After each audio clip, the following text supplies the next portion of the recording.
narito na ang mga nag-trending na kwento sa mundo ng social media. Kakaibang Christmas anik-anik ng isang netizen, kinaaliwan online. San Rafael, Bulacan, nagtala ng bagong Guinness World Record. Story of success na mag-asawang laki sa hirap, kinaantigan online. Mga Christmas notebook cover, tampok ang viral binangkal recipe, ibinida ni Senator Risa Ontiveros. 2 taong gulang na batang babae sa India, itinuring bilang kauna-unahang carbon-neutral baby sa buong mundo.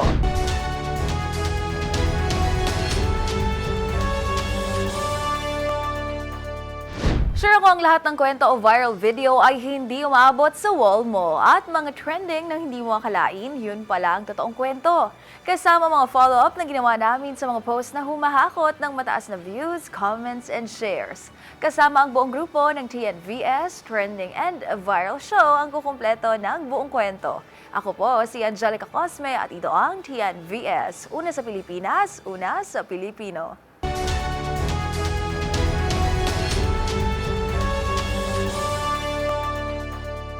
Para sa ating unang trending story, singing anik-anik.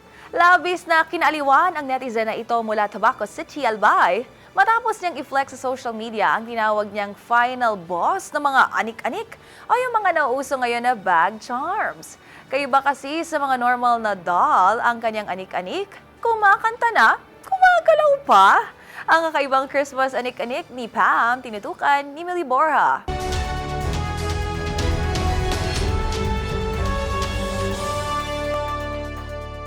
Good vibes ang dala ng isang social media user na ito mula Tabaco City sa Albay. Matapos niyang ibahagi sa TikTok ang kanyang video habang ipiniflex ang kanyang kakaibang anik-anik. Ang bag charm kasi ng uploader na si Pamela Bautista, si Santa Claus. Pero hindi pa dyan natatapos ang twist. Dahil maliban sa pasok ito for holiday season, ang anik-anik na bida sa ating istorya, kumakanta na, gumagalaw pa.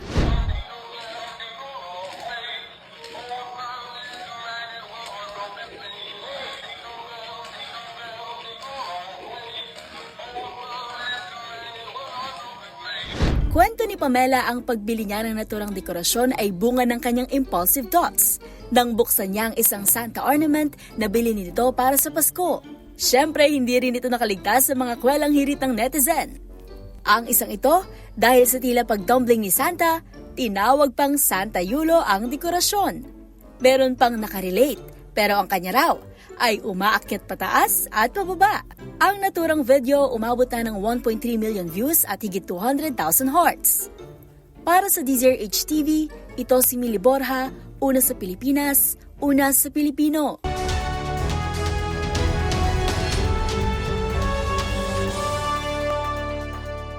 Para sa ating record-breaking story, San Rafael Angels. Isang Guinness World Record ang naitala ng San Rafael, Bulacan para sa pinakamalaking pagtitipon ng mga taong nakadamit kagaya ng anghel. Halos 2,000 residente ang nakiisa sa kauna-unahang Guinness World Record attempt ng naturang lugar. Ang record-breaking event ng mga San Rafael Angels, panoorin sa trending report ni Rose Babiera.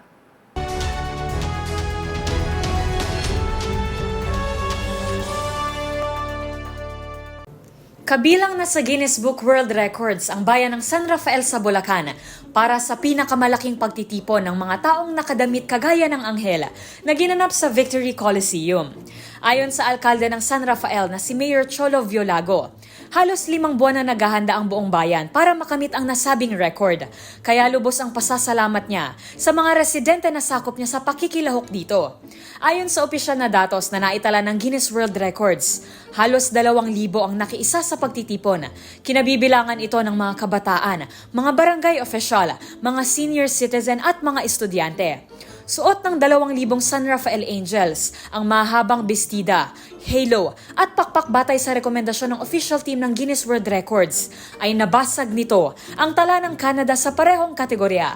Taong 2015 nang unang naitala ito ng Misericordia Health Center Foundation sa Winnipeg, Canada, kung saan sila nagtakda ng 1,275 na record. Ayon pa sa municipal administrator na si Aiza Mapoy, ang pakikilahok sa world record attempt na ito ay para na rin sa turismo ng Bulacan upang ipakilala ang San Rafael at ang Angel Festival na ginaganap sa bayan tuwing buwan ng Setyembre. Dagdag pa niya, ang lahat ng gasto sa pagtitipon na ito ay mula sa sariling bulsa ni Mayor Violago.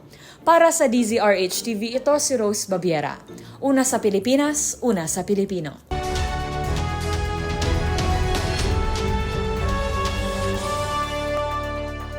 Para sa ating next trending na kwento, katas ng pagsisikap. Proud na ibinahagi ng isang TNVS rider at ang asawa nitong basurero ang istorya ng kanilang tagumpay matapos mabili ang pinapangarap nilang bahay. Kinaantigan ng netizen ang kwento ng mag-asawa kung paano hindi naging hadlang ang kahirapan para maabot ang inaasam na tagumpay.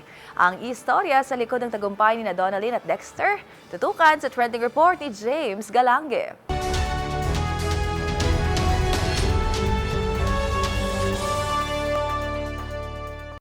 Hindi maitago ang saya ng mag-asawang ito mula Laguna matapos mabili ang pinapangarap nilang bahay na halos dugo at pawis ang tiniis para sa naturang pangarap. Ang mag-asawa kasi unti-unting ginapang ang kahirapan para pag-ipunan na mahigit 4 na taon ang pinapangarap nitong bahay. Sa isang Facebook post, ibinahagi ni Donalyn ang mga hamon na hinarap ng mag-asawa kabilang ang epekto ng pandemya kung saan nagsimula siya magtrabaho bilang TNVS rider. Ang paglaki sa hirap at ang masakit na pagkawala ng 2 nilang anak. Anya, hindi naging madali ang kanyang buhay hanggang sa nakilala ang kanyang asawa na marahil hindi rin nakapagtapos, punong-puno naman ng dedikasyon na makaangat sa buhay. Mula noon, nagpatuloy ito sa kanyang trabaho bilang TNVS rider habang bilang basurero naman ang kanyang asawa. Pagbibigay diin ni Donalyn, talo man daw siya sa edukasyon, patuloy naman itong magsisikap sa napili nitong propesyon. At ngayon, nasa kamay na nila ang literal na susi ng kanilang tagumpay. Samantala, naantig naman ng netizen sa kwento ng mag-asawa kung saan may napaiyak pa raw habang binabasa ang kanilang kwento. Habang ayon naman sa netizen na ito, patunay raw na may magandang bunga ang pagsisikap at tiyaga basta't may dedikasyon na umasenso sa buhay.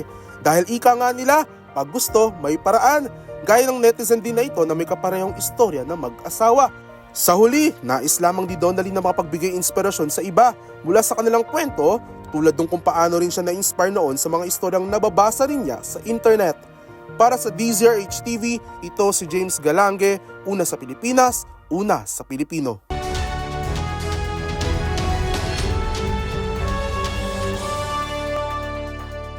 Para sa ating sunod na viral story, who is this diva? Mula sa pagpapanagot sa mga kriminal hanggang sa pangmalakasang quotable quote sa Senado, muling nakuha ni Senator Risa Ontiveros ang kiliti ng netizens dahil sa kanyang nakakaliw na humor.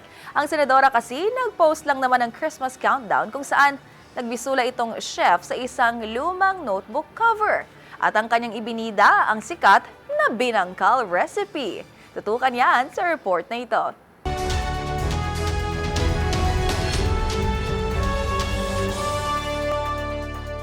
Mistulang nagkagi bunshin technique pa nga. Who is this diva?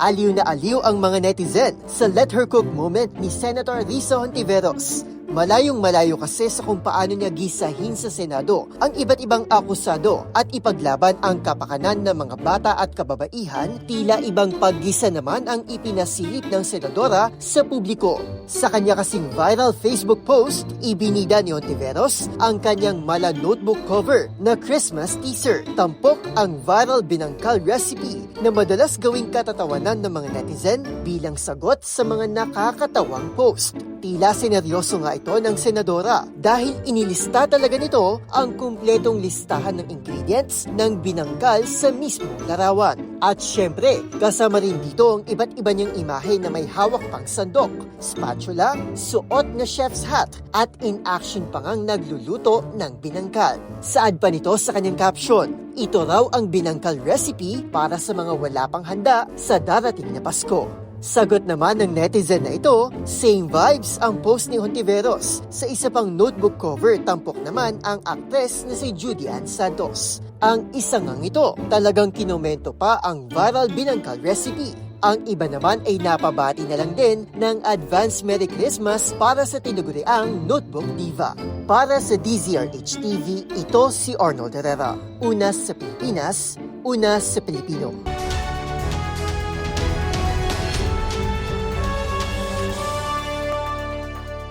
At para sa ating huling viral story, Carbon Neutral Baby.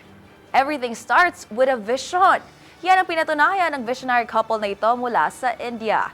Dahil kasi sa pangarap nilang better planet para sa kanilang anak, napagtagumpayan nila itong gawing carbon neutral sa tulong ng pagtatanim ng mga puno.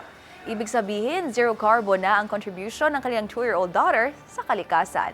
Ang buong istorya ng pag-asa laban sa lumalalang climate change. Tutukan sa report ni Rovic Manuel.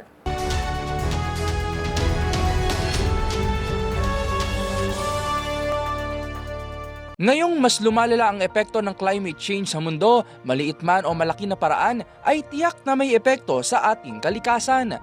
Tulad na lamang na mag-asawang Dinesh at Janaga mula sa India at ang misyon nilang isustain ang Earth sa pamamagitan ng tree planting. Sa katunayan, sa tulong ng itinanim nilang 6,000 fruit trees sa paligid ng kanilang tahanan sa Tamil Nadu, India, ay napagtagumpayan nilang maging carbon neutral ang kanilang 2-year-old nanak na si Adavi. Ibig sabihin, buong buhay ng kanilang anak ay zero carbon emission dahil mafu-fully absorb ito ng mga punong nakapaligid sa kanya hanggang sa kaniyang paglaki. Dahil dito itinuring na si Adavi ng Asia Book of Records bilang world's first carbon neutral baby dahil yan sa ipinangarap sa kaniyang better planet ng kaniyang mga magulang. Bago nito ay naging aktibo rin ang mag-asawa sa pagkumbinsi sa iba na bawasan ang carbon footprint sa bisa rin ng pagtatanim. Dahil kasi sa kada isang India ay nasa 2 tonelada ng carbon ang na-emit kada taon. Kaya ang pinaka-goal ng dalawa, gawing carbon neutral ang kanilang bansa. Para sa DZRH TV, ito si Rovic Manuel. Una sa Pilipinas, una sa Pilipino.